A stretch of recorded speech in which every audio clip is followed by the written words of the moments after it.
2022년 8월 초 미국 플로리다에 있는 케이프 커네버럴 우주군 기지에서 KPLO가 스페이스X 팰콘 9에 실려 발사됩니다.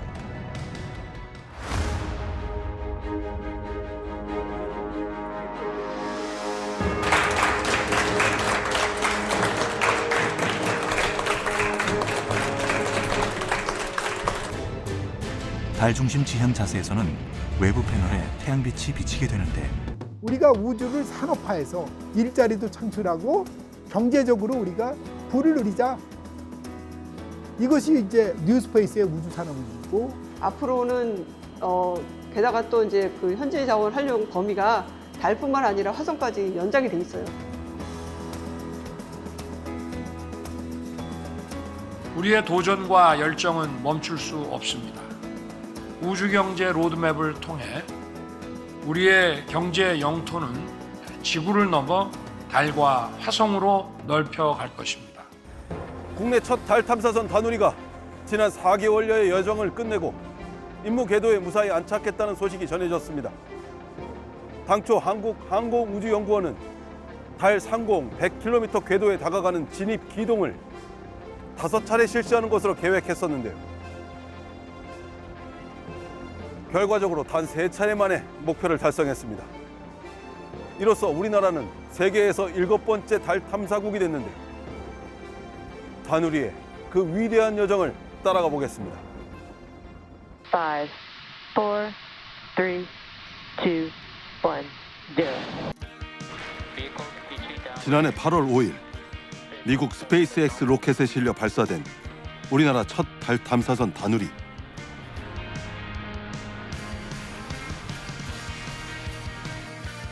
(145일간의) 긴 여정 끝에 594만 킬로미터를 날아가 무사히 임무 궤도에 안착했습니다. 대한민국 다누리가 달을 품었습니다. 대한민국의 과학기술이 지구를 넘어 달에 닿았습니다. 이제 대한민국은 세계 7번째 달 탐사 국가로서 우주 탐사 역사에 첫 발을 내딛었습니다. 국민 여러분 안녕하십니까? 다누리가 임무 궤도에 안착하기까지 험난한 여정이 있었는데요. 세계 7번째 달 탐사 국가로서 지구와 달의 직선 거리는 대략 38만 킬로미터. 곧바로 향하면 3일에서 5일이 소요됩니다. 그런데 그 방법은 지구 중력을 계속해서 거슬러야 하기 때문에 연료 효율이 급격히 떨어집니다. 그러한 이유로 다누리가 택한 길은 탄도형 달 전이 방식 BLT. 태양과 지구, 달의 중력을 이용해서 달 궤도에 진입하는 방식인데요. 이는 연료를 25% 절감할 수 있지만 누적 비행 거리만 총 594만 킬로미터에 달합니다. 더욱이 1도만 틀어져도 600킬로미터의 오차가 발생하는 중대한 도전이었습니다. 이러한 상황에서 다누리는 지난 17일 달의 중력에 포획되는 1차 진입 기동에 성공한 겁니다.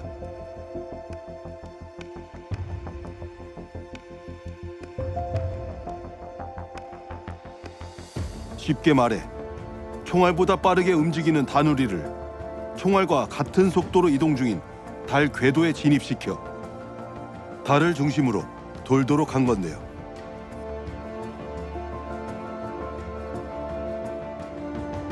여기에 2차례 추가 기동을 해 계획대로 달 상공 100km 궤도에 안착시킨 겁니다.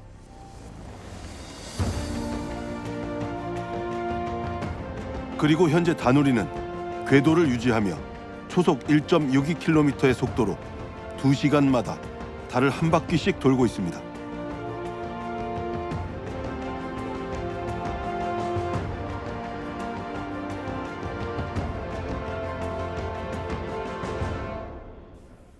다누리의 성공 뒤에는 과학기술 분야 정부 출연 연구기관인 한국항공우주연구원의 숨은 노력이 있었습니다.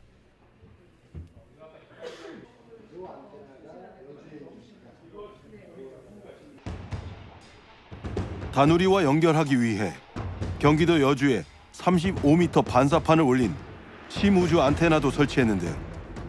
이는 국내 최대 규모입니다. 나사에서 적용해주는 DSN 안테나하고 우리 국내 여주에 있는 그 심우주 안테나가 있거든요. 그걸 이용해가지고 우리 여기 있는 지상 시스템하고 그 다음에 다누리하고 통신을 합니다. 예. 요게 지금 DSN에 있는 그 3개의 안테나 사이트가 있어요. 마드리드, 미국의 골든스톤, 호주의 캔버라. 그래서 그 안테나들하고 통신하는 상황을 보여주는 거예요. 다누리가 먼 우주를 항해하는 4개월 반 동안 어느 한순간도 쉬운 적이 없었습니다. 실제로 거의 실패할 뻔한 적도 있었는데요. 기억에 남는 것은 하나가 뭐냐면은 저희가 이제 궤적 그 BAT 구간에서 궤적 수정 기동이라고 하는 게 있었거든요. 거기에 TCM3는 반드시 해야 되는 그 수정이었어요. 그걸 하기 24시간 전에 저희 다누리가 데이터, 지상에서 올린 데이터 오류 때문에 순간적으로 안전 모드로 진입을 했어요. 그때 그걸 다시 이제 정상 모드로 복귀를 해야 되거든요. 이걸 저희가 원인을 찾고 다시 정상 복귀하는데 약 2시간에서 3시간 만에 했거든요. 그걸 하고 난 다음에 다시 궤도를 결정하고 그 다음에 궤적 수정 준비를 하고 한 12시간을 하고요. 그 다음에 끝나고 난 다음에 또 12시간에 거쳐서 잘 됐는지를 갖다가 분석을 했어요. 그러한 우여곡절도 이젠 끝이 났습니다. 앞으로 다누리는 1월 한 달 동안 탑재체 성능 확인을 위한 시험 운전을 한 뒤 2월부터 본격적으로 관측 자료를 수집하는 등 12월까지 임무 수행에 나섭니다. 차후 임무 기간 연장 여부는 항공우주연구원이 남은 연료량을 확인해 올해 중반쯤 결정할 계획입니다. 첫 번째로 이제 고해상도 카메라는 다음에 달 착륙선이 착륙할 후보지를 찾을 것이고요. 평광 카메라라든가 그 다음에 감마선 분광기는 그 달의 표면의 지질의 그 원소, 분포 지도에 대해 필요한 데이터를 얻을 것이고요. 그 다음에 자기장 측정기 같은 경우는 달의 그 역사를 그 지난 우주 그 생성 역사를 알 수 있는 데이터를 수집해 가지고 보내오는 작업들을 할 겁니다. 이번 우주 사업으로 구축된 개발 생태계와 발사 인프라는 향후 우리나라 우주 산업의 밑거름이 될 전망입니다. 정부가 앞으로 추진하게 될 우주 개발 계획에서 민간 참여를 확대하겠다고 공언한 만큼 달 탐사에 힘을 보탠 민간 기업도 우주 산업 확장에 대한 기대감을 드러내고 있는데요. 제2의 우주 경쟁의 시대를 이끌어 나갈 우리나라 우주 산업 현장을 PD 리포트 이슈원에서 직접 찾아봤습니다.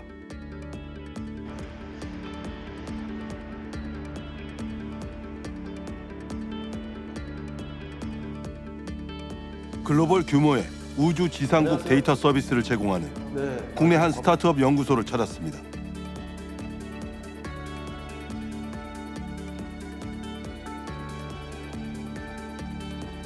우주 지상국의 설계, 제조, 구축은 물론 지상국을 통해 위성이 전달하는 데이터를 전송받아 분석, 활용하는 서비스까지 원스톱으로 제공하는 국내 유일의 민간 기업인데요.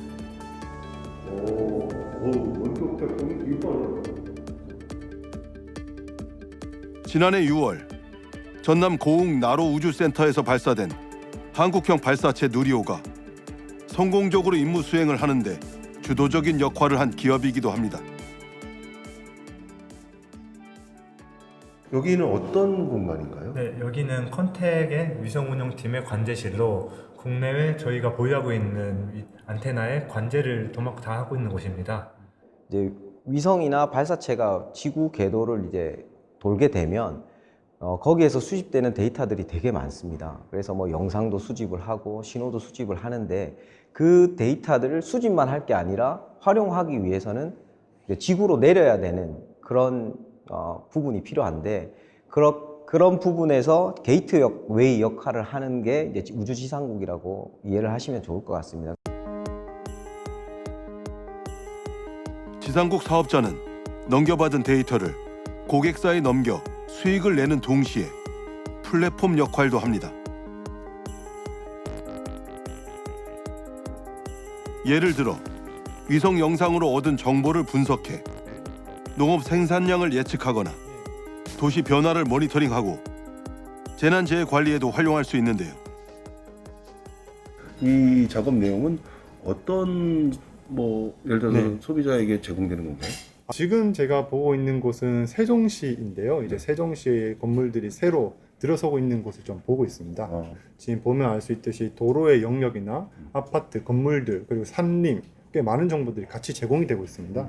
시간 변화에 따른 이제 도시의 개발 양상을 분석하거나 아니면은 세종시 시스템에 등록된 건물 정보와 실제 영상에서 탐지된 건물 정보를 비교 분석해서 불법 건축물을 탐지하는 데도 쓰이고 있습니다.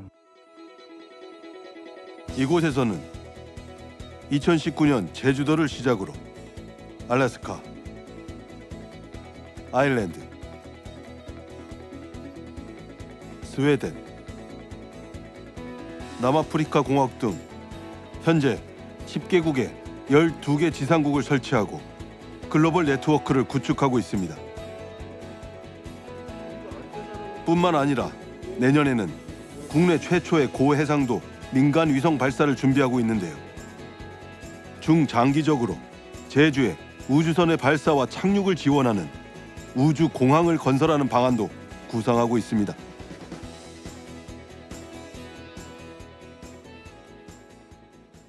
컨택이 생각하는 미래 어떤 모습입니까?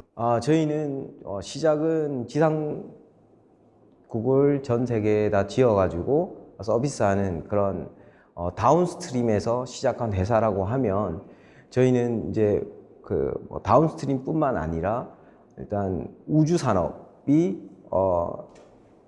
인간들에게 그러니까 사람들에게 이로움을 주는 그런 모든 분야를 다 아울러서 어떤 수직적으로 계열화하는 그런 서비스를 하는 회사로 이제 탈바꿈하면서 전 세계 우주 시장을 선도하는 그런 우주 기업이 되는 것이 저희의 비전입니다.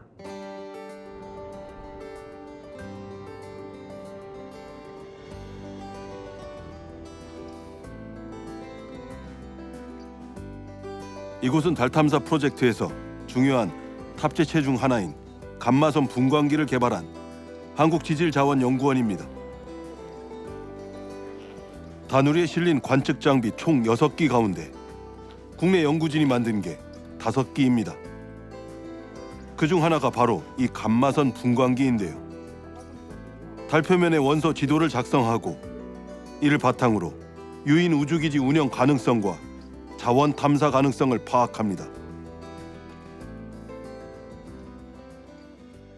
다누리에 실린 감마선 분광기는 달 표면에 있는 이제 구성 원소를 이제 감마선을 측정을 함으로써 우리가 이제 알아낼 수가 있어요. 그래서 다시 말하면 이제 달 표면에 어떤 감마선에 이제 그 에너지가 나오느냐를 우리가 알아내서 결국은 그거에 해당되는 원소가 어떤 거냐 확인하고 그래서 결국은 글로벌 지도를 만들어내는 거죠. 감마선 분광기는 아폴로 15호부터 달 탐사선에 6차례나 실렸지만 물과 히토류처럼 저에너지 원소는 측정하지 못했습니다. 그런데 한국지질자원연구원이 저에너지부터 고에너지까지 측정할 수 있는 세계 최경량 정밀 감마선 분광기를 개발한 겁니다. 달은 쉽게 말하면 뭐 주유소, 정거장처럼 하는 역할을 할 수가 있는데 그러면 달에 충분한 자원이 있느냐? 이제 그런 것을 조사해 보니까 최근 이제 그 엘크로스라든가 에라로 미션 결과를 보니까 달의 극지방에는 이제 휘발성 물질이라든가 그다음에 물 같은 경우도 상당히 많아요. 그러니까 적어도 10% 이상 물 있는 게 이제 확인이 됐고 또 휘발성 자원은 사실은 연료라든가 추진체, 뭐 산화제를 사용할 수 있고 이제 결국 우리가 지구를 벗어나서 결국은 이제 달을 전지기지로 삼아서 이제 달에 있는 현지 자원을 활용해서 결국은 화성으로 진출하는 것이 상당히 가능하다 이런 것을 좀 결론적으로 내린 것 같아요. 화성에 도대체 뭐가 있길래 이렇게 화성으로 넘어가려는 이유가 뭔지. 그러니까 화성은 지구랑 상당히 많이 비슷해요. 계절도 사계절이 뚜렷하고요. 지금 현재 우리가 개발을 하면 얼마든지 생명이 살 수 있는 환경이라는 거죠. 그렇기 때문에 화성은 훨씬 더 매력적이고 또 우리가 그 달처럼 그런 인간이 생존하기에 위험하지는 않다는 거죠. 감마선 분광기 임무의 1순위는 달의 물 지도 제작인데요. 달에서 물의 분포는 미래 달기지 건설 후보지 선정에 중요한 기준이 됩니다.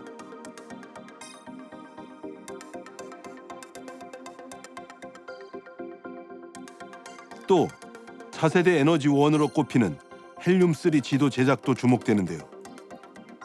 헬륨3는 달에 100만 톤 이상이 존재할 것으로 추정되고 있어 미래 자원 탐사의 기초가 되는 중요한 연구입니다.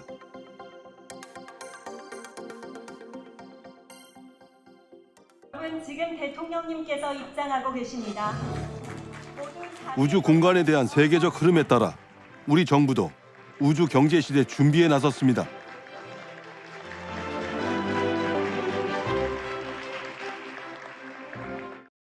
대한민국은 5년 안에 달을 향해 날아갈 수 있는 발사체 엔진을 개발하고 10년 후인 2032년에는 달에 착륙하여 자원 채굴을 시작할 것입니다. 2045년에는 화성에 태극기를 꽂을 것입니다. 로드맵 실현을 위한 6대 정책 방향도 마련했습니다. 여기에는 누리호보다 강력한 차세대 발사체 개발과 핵심 부품 국산화, 예산과 투자 증진 등의 내용이 포함되어 있는데요. 이제는 우리가 그 태양계 안에서 탐사를 하고 또 자원을 확보하고 또 개발을 하고 또 우리가 나름대로 영역을 확장하는 그런 단계까지 갈 정도의 어떤 그 로드맵이 나름대로 만들어진 거로 지금 확인이 되고 있습니다. 중요한 거는 특히 이제 이 우주자원 개발은 빨리 정부도 노력하고 민간도 노력하지만 이런 커뮤니티가 빨리 활성화돼서 같이 협력하는 구도체를 만들어 나가야 된다. 저는 그렇게 생각을 하고 있습니다. 결국은 우리가 이런 수준에서 우리가 우주 산업화를 하고 우주 경제를 구현하기 위해서는 아주 혁신적인 개혁이나 조정이 필요하다는 거죠. 변화가 필요하다는 거죠. 항 의원이 어쨌든 우주 산업을 인커리지할 수 있는 역할이, 왜냐하면 국내에서 인공위성이나 발사체를 설계, 개발을 한 인력이 제일 많은 데가 항 의원입니다. 다 앞에서. 그런 역할을 해줘야 된다는 거죠. 네. 다누리의 성공을 토대로 그릴 다음 청사진은 2032년 달 착륙, 2045년 화성 착륙 성공입니다. 이를 실현하기 위해 정부는 우선 누리호를 4차례 더 발사해 우주 수송 역량을 끌어올리고 우리 손으로 만든 저궤도 위성과 달 착륙선 등을 직접 우주에 보낸다는 계획인데요. 우주 경제가 대한민국의 새로운 미래 성장 동력이 될 수 있을지 더 자세히 알아보겠습니다. 지난달 21일 정부 서울청사에서 제22회 국가우주위원회가 열렸습니다. 국가우주위원회는 우리나라 우주정책에 대한 최상위 의결 기구인데요. 이날 미래 우주경제 로드맵 실천을 위한 핵심 정책이 담긴 제4차 우주개발진흥기본계획을 심의 의결했습니다. 주요 내용을 살펴보면 우주개발 방식을 민간 우주산업까지 아우르는 우주개발 2.0 정책으로 전환하는데요. 우주정책 영역이 위성과 발사체 중심에서 우주탐사, 우주과학 영역까지 확장되는 겁니다.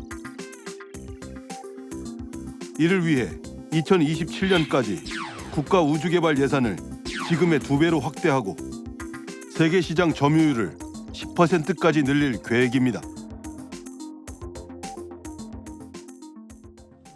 먼저 그 위성이나 발사체 같은 것들은 그런 하드웨어 부분은 공공부에서 개발한 이 기술을 민간에 이전을 할 계획입니다. 민간에서 그것들을 개발하고 공공부분에서 그 구매자로서 역할을 함으로써 이 시장이 형성되도록 함으로써 그 우주산업 생태계를 구축하는 것을 목표로 하고 있고요. 그리고 두 번째로는 이 위성이나 발사체 이런 하드웨어 부분은 우주 산업에서 한 10%가 비중을 차지하지 않습니다.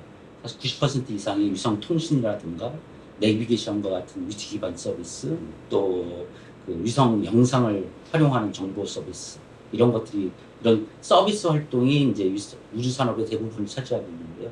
이런 서비스 산업도 육성할 예정입니다.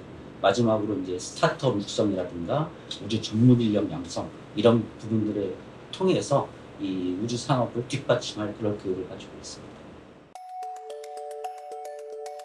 가보지 않은 길을 개척하는 만큼 정부의 우주 정책이 청사진에 그치지 않으려면 출범을 앞둔 우주항공청의 역할이 중요합니다. 우주 경제라는 게 우주가 진짜 돈이 돼가지고 그것이 다른 뭐 반도체나 자동차나 뭐 이런 데하고 다 연동이 돼서 상호 간에 이제 왔다 갔다 하면서 이게 상호 간에 윈윈으로 돈을 벌 수 있는 거거든요. 우주 경제를 구현하기 위해서는 지금 우주 산업화 정책이 강력히 필요하다. 그건 뭐냐면 초기에 민간 투자가 아직도 우리나라는 부실하기 때문에 국가가 투자를 한다. 그 얘기 무슨 얘기냐면 PPP. 그러니까 이제 Public Private Partnership. 결국은 지금 미국이 유인 달 탐사를 하지 않습니까? 그 이름이 아르테미스예요. 이게 PPP 사업입니다. Beginning of a tightly choreographed mission.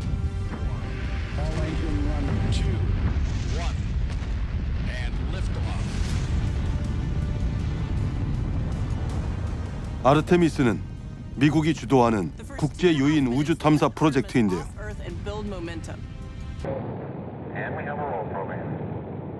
과거 미국은 인간이 달을 직접 밟는 아폴로 프로젝트에 성공하며 러시아와 우주 경쟁에서 패권을 손에 넣은 바 있습니다.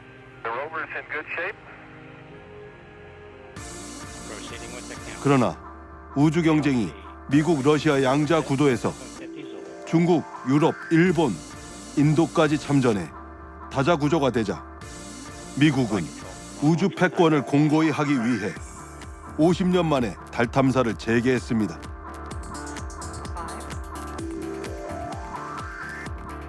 그 미중 전략 경쟁을 하고 있잖아요. 그러니까 미중 우주 경쟁이 전략 경쟁의 한 프레임입니다. 그러면 미국은 중국과는 어떠한 것도 협력을 안 하겠다는 거예요. 그래서 과거에 국제정거장 ISS도 중국은 들어가고 싶어 했어요. 돈을 내고. 근데 노했고요. 아르테미스도 마찬가지입니다. 노했고요. 그러니까 중국은 지금 독자적으로 달 탐사를 하는 거죠. 결국은 지금 그렇게 돼 있고요, 현재. 그러면서 자기들도 이제 우군을 만들자 그래서 러시아를 비롯해서 뭐 UAE 여러 국가를 지금 포섭을 했어요. 그래서 지금은 달 행성 탐사를 하는 프로그램을 미국, 중국 두 프레임으로 하고 있는 겁니다. 미국의 달 탐사 재개. 그 사이 우주 시장은 많이 변했습니다. 과거 미 항공우주국 나사에서 주도해 우주 사업을 진행했다면 지금은 민간 우주 기업과 파트너를 맺고 진행하는 상황인데요. 그렇다면 국내 우주 관련 기업들은 미래 사업을 어떻게 준비하고 있을까요? 뉴스페이스를 선제적으로 준비하고 있는 한 기업을 찾았습니다.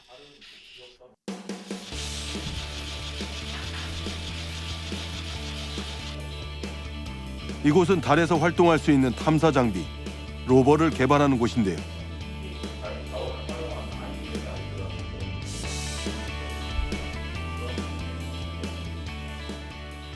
로봇들이 많이 있는 것 같아요. 어떤 거예요?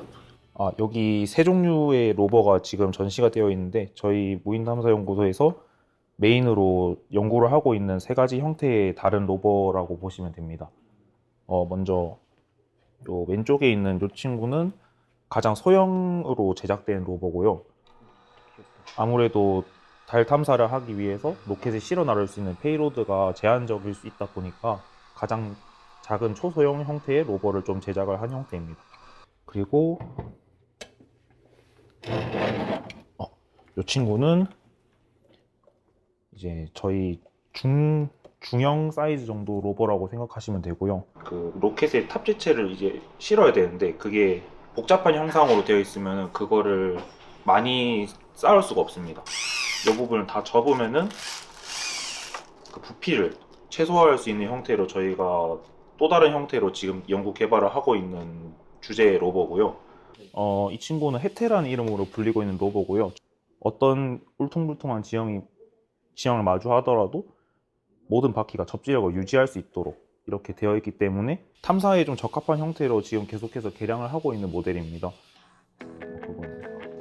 미국, 러시아 등 우주 강국이나 후발주자로 나섰지만 국가의 전폭적인 지원을 받는 중국과 달리 사실 우리나라에서 우주 탐사는 최근까지 가능성을 체감하지 못하는 형편이었습니다.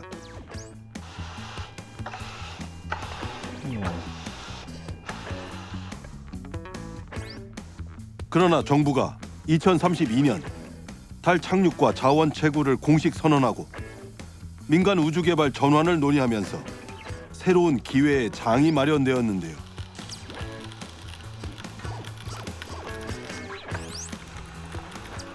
(2031년) 또는 (32년에) 지금 달에 착륙선을 보낸다고 계획을 하고 있는데 거기에 여러 연구원에서 과학 임무 장치를 지금 연구를 하고 있습니다. 그 연구 장치를 저희 로버 위에 탑재를 시키든지 아니 밑에 뭐 부착을 하는 형식으로 제작을 해서 그런 임무 장치가 원활하게 임무를 수행할 수 있도록 저희가 그걸 착륙선 주위로 이동을 시키는 역할을 주로 담당할 것으로 예상하고 있습니다.